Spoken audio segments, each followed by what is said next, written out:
Rafael, bem-vindo de novo aqui ao Cenário Econômico.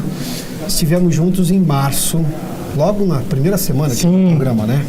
Naquele momento nós tínhamos uma economia decolando, com sinais de decolagem.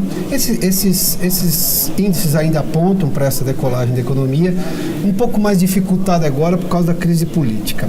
O mercado de startups lá era e era positivo, você fez menção a isso. Exatamente. E agora, como está? Eu diria que a crise política e a crise econômica não têm interferido muito no nosso mercado. Pelo contrário, você vê que grandes empresas estão totalmente se movimentando para conseguir buscar startups, buscar inovação para tentar sair dessas crises. Então, como o mercado de startup é um mercado que vem crescente, está crescendo cada vez mais, você vê startups contratando e crescendo cada dia mais. Assim, realmente não afetou o nosso mercado. Então, a gente está numa curva de crescimento ainda. Não afetou porque não diminuiu ou não afetou, ou afetou um pouquinho, mas embora continue crescendo, porque se mudou um pouco a lógica do que tipo de startup está se dando bem nesse momento, está conseguindo atrair atenção? Acho que nesse momento assim a gente tem 5 cenários aí de startups que chamam muita atenção. O cenário de startups da área de fintech, né, na área financeira, de indústria 4.0. Nesse momento que a indústria do Brasil passa por um momento de demissão em massa, as startups têm entrado nesse mercado e reinventado a forma como a indústria tem pensado.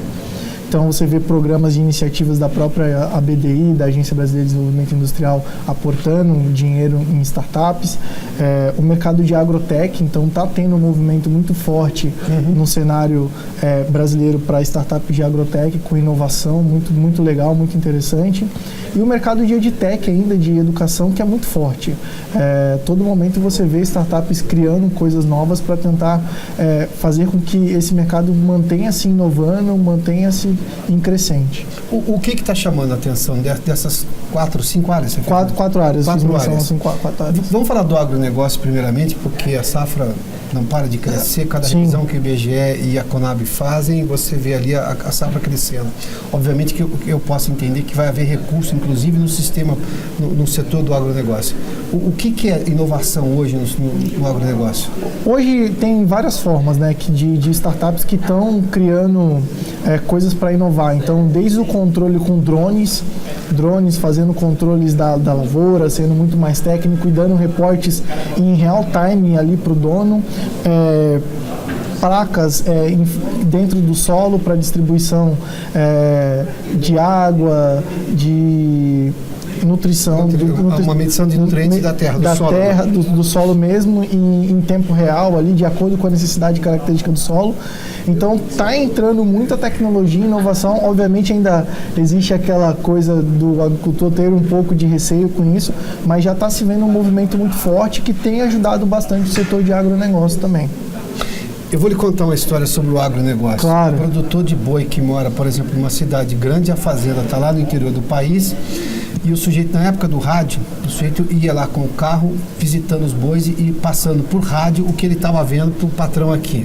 Você falou de drone, ou seja, o sujeito pode estar aqui monitorando a fazenda por drone lá para saber se o boi está no pasto A ou no pasto B, é isso? Exatamente. Só para citar um exemplo, que eu estou fazendo menção a um caso que eu já vi acontecer. Você tinha rádio. Imagina, o cara passava por rádio, agora os bois estão no pasto A, o pasto B. Exatamente. Eu acho que o drone hoje já está ajudando nesse momento e até no próprio mapeamento, né, da lavoura, dos gados. Então, vamos focar nos gados aqui, onde que esses gados estão, onde que está perdido. Então, o mapeamento ali, o raio já está facilitando muito. Então, a inserção de tecnologia vem a cada dia mais facilitar a vida desses agros. Você fez menção ao desemprego no setor industrial. Vamos falar agora o que é inovação, porque eu imagino que esse emprego gerado por pequenas startups não está ainda sendo computado, mas para o setor industrial. De alguma forma está trabalhando no setor industrial.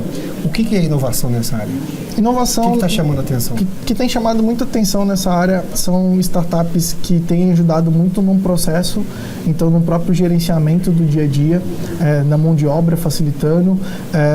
Tem outras questões de resíduos, controle de resíduos, controle de verificação de qual a quantidade de água que está sendo usada para produzir certos tipos de alimentos e a inserção de tecnologia e inovação em algumas áreas específicas desses setores tem ajudado a diminuir muito questões financeiras, então tem sido crucial pontualmente. A gente ainda não vê hoje, diferente dos outros países, uma injeção muito forte, né, ali dentro dentro da indústria, como existe em outros países, para que essas startups consigam realmente vir com uma inovação, algo que vai mudar o projeto industrial, mas você já está vendo pequenas inserções que estão fazendo diferença no bolso final da empresa. Quem são os donos das startups? Qual é o perfil desse sujeito que vai lá, tem uma ideia, cria essa ideia, monta essa pequena empresa que está lá na startup, um pequeno negócio para vender, que evidentemente vai trazer vantagem para aquele comprador? Hoje existem dois perfis claros, né, de donos de startups.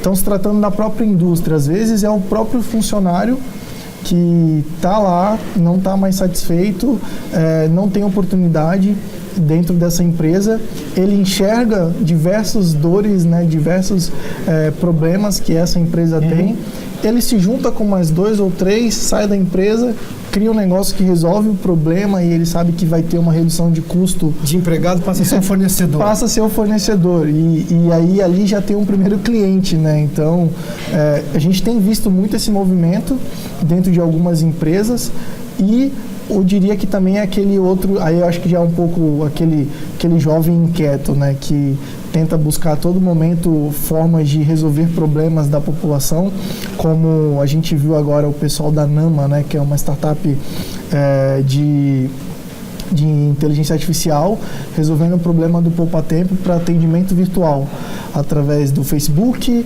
através do próprio site do poupa-tempo. Hoje eles estão com 14 milhões de atendimentos quase.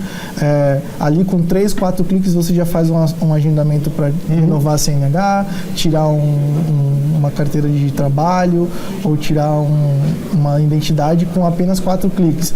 Isso facilita muito a vida do trabalhador e a vida das pessoas, impacto real no dia a dia, porque antes você tinha que ir até o poupa-tempo, fazer um agendamento, depois você voltava e aí no dia que estava agendado você conseguia fazer essa resolução e tirar a sua carteira de identidade ou renovar. Hoje com 4 cliques eu consigo fazer esse agendamento. Ou senão tinha que usar o telefone, que às vezes não demorava a atender. Exatamente. O poupa-tempo era rápido, duro era fazer o agendamento pelo telefone. Exato. Hoje você faz com poucos cliques. Com poucos cliques, com Poupinha, que usa uma inteligência chamada da Nama. Poupinha? Né? Poupinha.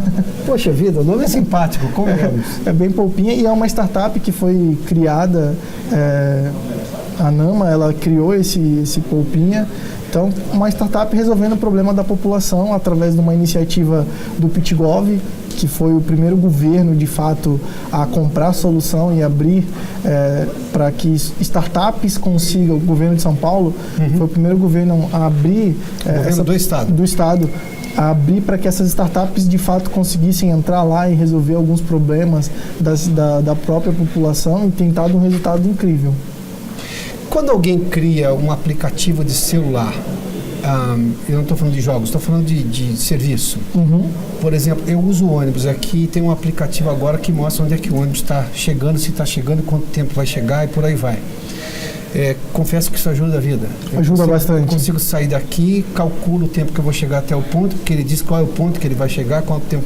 Isso é uma startup ou isso é só um aplicativo? Não, é uma startup, porque ele é escalável, né? Então, ele tem uma equipe, um time reduzido, através de um app, ele está escalando cada vez mais. Então, hoje ele está em São Paulo, amanhã ele pode estar no Rio, amanhã ele pode estar em Curitiba, amanhã ele pode estar em outros estados, e aí vai crescendo cada vez mais, e nada impede dele estar em um outro país também, interligado, mostrando onde outros ônibus dos países estão. Você falou que aqui é só o governo do estado de São Paulo que tem portas abertas para...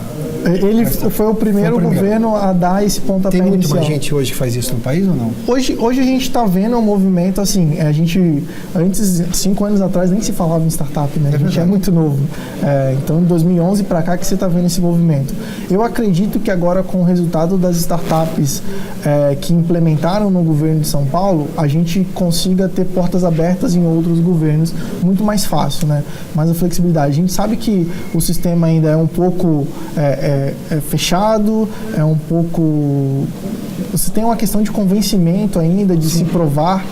O nosso mercado é um mercado muito novo, né? Então, você tem aqueles funcionários que estão ali há 20, 30 anos, conhecem muito, para integrar ele com essa mente nova, inovadora, que muitas das vezes não vai respeitar essa questão de processo, tem uma certa característica. Mas eu acredito que com o resultado que a gente entregou agora no PitGov, a gente tem um caminho aí, uma abertura em outros estados e em outras cidades.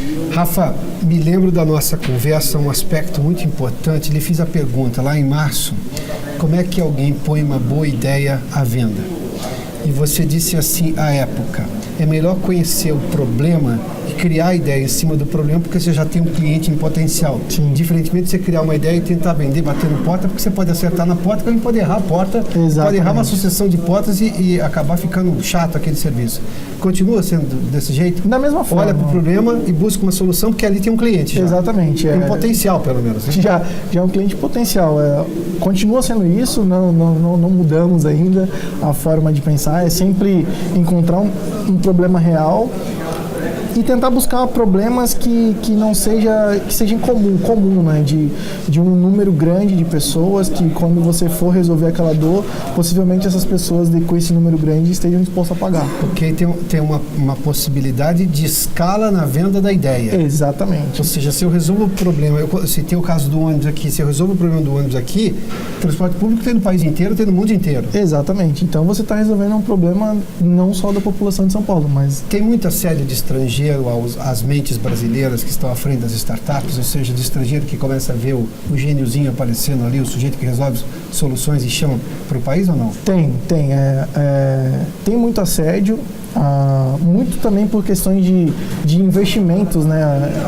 Você vê muito fundo americano, fundo europeu. Lá tem dinheiro menos burocratizado, mais rápido. Menos burocratizado, e o dólar também é valorizado no nosso país, então é muito mais fácil para eles investirem em algumas ideias, em alguns negócios aqui no Brasil que estejam um pouco mais consolidados, para poder ganhar escala a nível global. Então, a startup ela tem um pouco de facilidade nesse sentido também, porque tem esse assédio, né? Quando a gente costuma falar que a gente está virando jogador de futebol, né? Está começando a ter aquele olhar um pouco mais de assédio ali dos europeus e dos americanos, porque de fato, quando você resolve um problema no Brasil, como um problema do ônibus, como você citou, normalmente você está resolvendo um problema global. Rafa, muito obrigado mais uma vez aqui. Obrigado. Por estar conosco no Cenário Econômico.